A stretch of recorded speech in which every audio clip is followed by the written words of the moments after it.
Tiwala po si Alas Pilipinas Women Head Coach Jorge De Brito na kaya po makaabalik ng bansa sa podium ng Southeast Asian Games ngayong pong taon.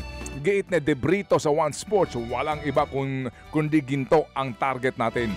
20 dekada nang hindi nakakapasok sa top 3 ang bansa sa women's volleyball.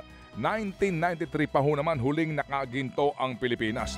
Pinakamahigpit po makakalaban natin ang Thailand na 14 pong sunod na SEA Games champion. Magbubukas po ang SEA Games sa December 9. Samantala mga kapatid, ipinasilip na ang susuotin ng Team Pilipinas sa opening ceremony ng SEA Games.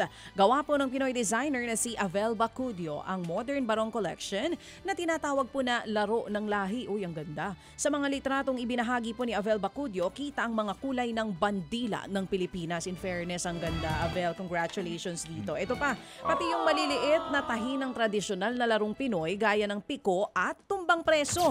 May vest din na kasama ang nasabing outfit. Ganda. Magkano kaya yan? Samantala po naman malungkot na nagpaalam po si middle blocker Abby Maranyo sa Cherry Tigo EV Crossovers. Nagpasalamat po si Maranyo sa lahat ng sumuporta mula sa management hanggang sa fans. Kalaki po niyan ang mga video niya kasama ang teammates. Sa ngayon po kasi hindi para po alam ni Maranyo kung ano ang susunod na hakbang.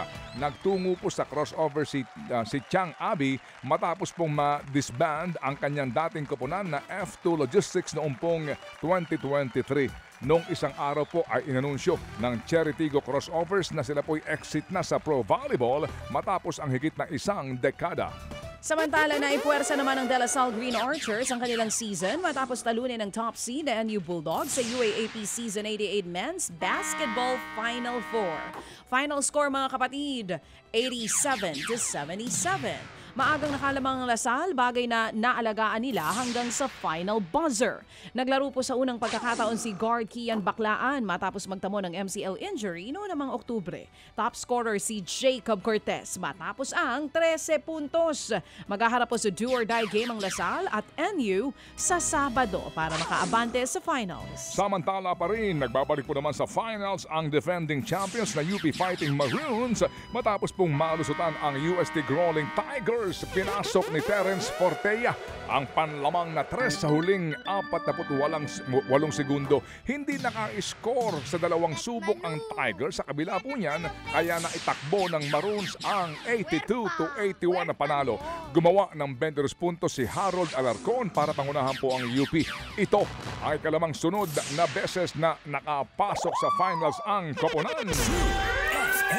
Mga kapatid, brothers and sisters, saan ka pa? Dito na tayo sa totoo. Dito na tayo sa True FM. Mga kapatid, mag-subscribe and follow po kayo sa social media accounts ng True Network PH. Yan po kami. Hanapin nyo lang True Network PH, Facebook, Instagram, YouTube, TikTok, and podcast. Mapa-Apple or Spotify man yan, mahahanap nyo kami. Lahat ng mga napapanood at napapakinggan nyo po sa programa, nasa social media accounts namin yan. So, paano mga kapatid? See you sa social media!